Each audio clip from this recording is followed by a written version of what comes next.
Srimad Bhagavad Gita continued. 10th chapter Vibhuti Yogam. Srimad Bhagavad Gita continued 10th chapter Vibhuti Yogam.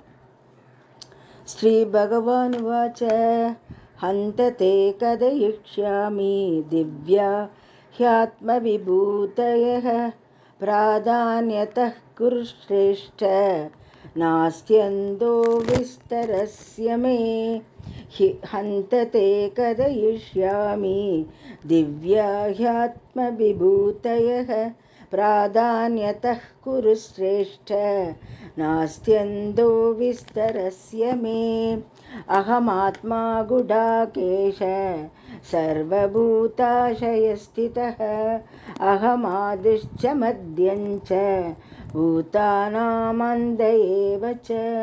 Ahamatma Gudakesha Sarvabhutashayastitah Ahamadishcha Madhyancha Bhutanamandayeva Adityanamaham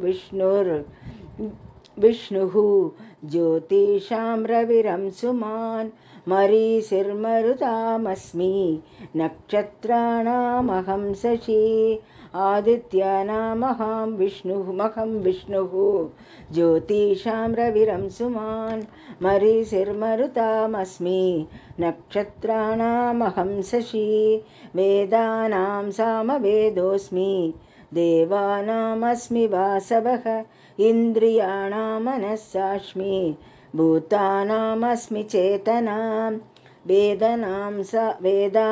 Samavetosmi Devanam-asmi Vasavah Indriyanam-manasashmi Bhutanam-asmi Chetana Rudranam Shankaraschasmi Viddeshoyah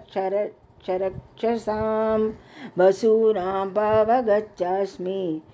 Merushikarinamaham Rudranam Chankarachasmi Viddesho Yakcharakshasam Basunam Pavagachasmi Merushikarinamaham Prodasancha Mukyam Mam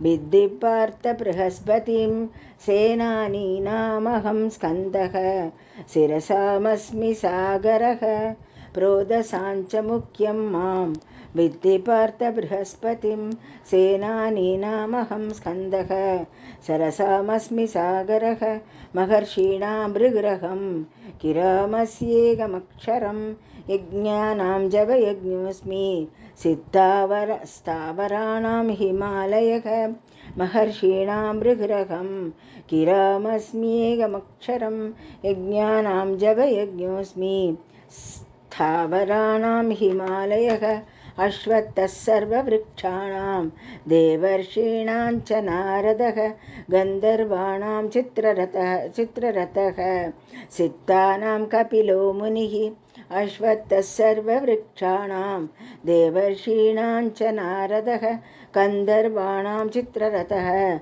Sittanam Kapilo Munihi Uchchai Sravasamaczvanam Viddhimamam Rudodbhavam Airavadan Gajendranam Naranancha Naradipam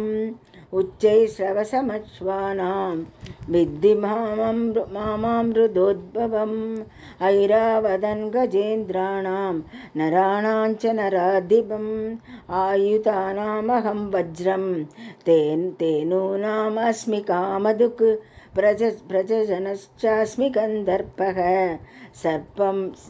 Sarpanam Asmi Vasuki Ayutanamaham Vajram Tenunam Asmi Kamaduk Prajanascha Gandharpah Sarpanam Asmi Vasuki Anantachasmi Naganam Varno Yadasamaham Pitrunam Aryamachasmi Smayamatamaham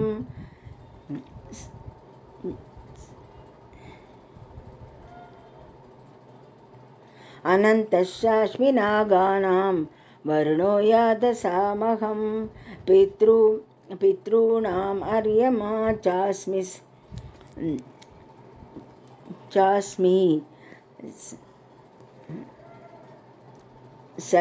संयमतामहं चास्मि संयमतामहं पितॄणामर्यमा चास्मि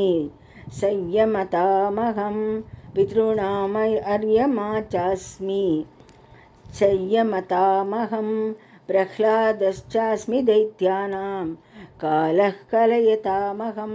मृगाणां च मृगेन्द्रोऽहं वैनदेयश्च पक्षिणां प्रह्लादश्चास्मि दैत्यानां कालः कलयतामहं मृगाणां च मृगेन्द्रोऽहं वैनदेयश्च पक्षिणां भवतामस्मि रामक्षस्रप्रतामहं जषाणां मकरश्चास्मि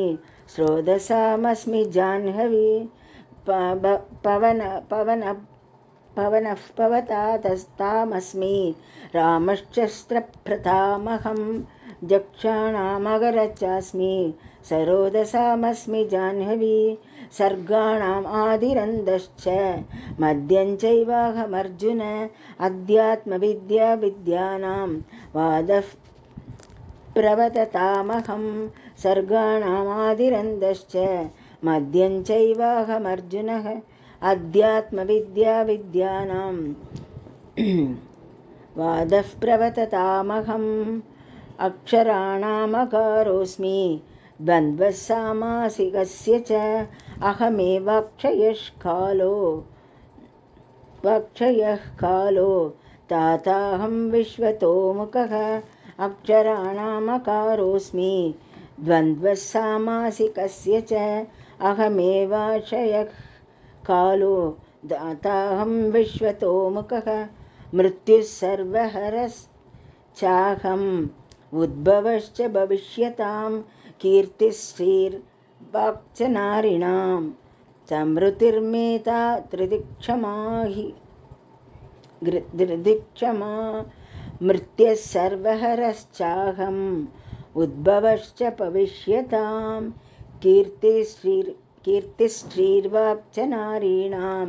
स्मृतिर्मेता त्रिदिक्षमा बृहस्सामतदासाम्नां गायत्री छन्दसामहं मासानां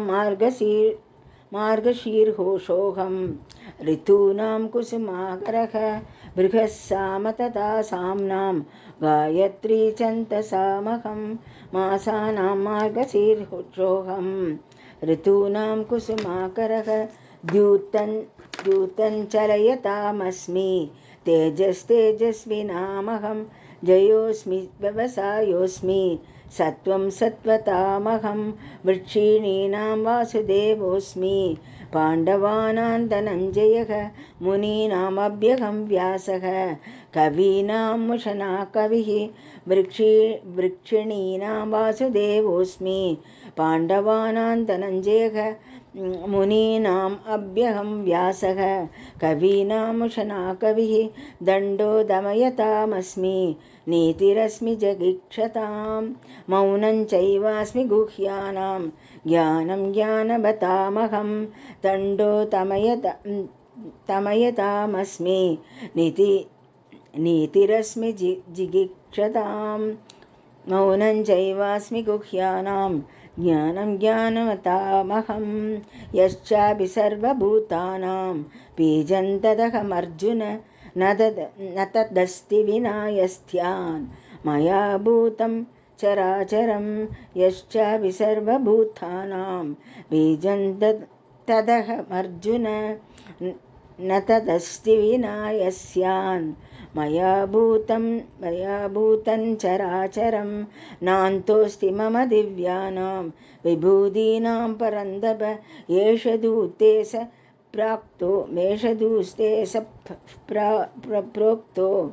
प्रोक्तः विभूतेर्विस्तरो मया नान्तोऽस्ति मम दिव्यानां विभूतीनां परन्दप एष दूते सदः प्रोक्तो एष दूते सदः प्रोक्तो विभूतेर्विस्तरो मया यत् विभूतिमत्सत्त्वं श्रीमदूर्जितमेव वा तत्तदेवागश्चत्वं मम तेजोंशसम्भवं यद्यद्विभूतिमत्सत्त्वं श्रीमदूर्जितं मे भवा तत्तदेवावगश्चत्वं मम तेजोंशसम्भवम् अथवा बहुनैतेन किं ज्ञातेन तवार्जुन विष्टभ्याहमिदं कृष्ण मेघांशेन स्थितो जगत् अथवो बहुनैतेन किं ज्ञातेन तवार्जुन विष्टभ्याहमिदं कृष्णम् एकांशेन स्थितो जगत् ॐ सत्सदिति श्रीमद्भगवद्गीतासु उपनिषत्सु ब्रह्मविद्यायां योगशास्त्रे श्रीकृष्णार्जुनसंवादे विभूतियोगो नाम 10मोऽध्यायः। Thank you.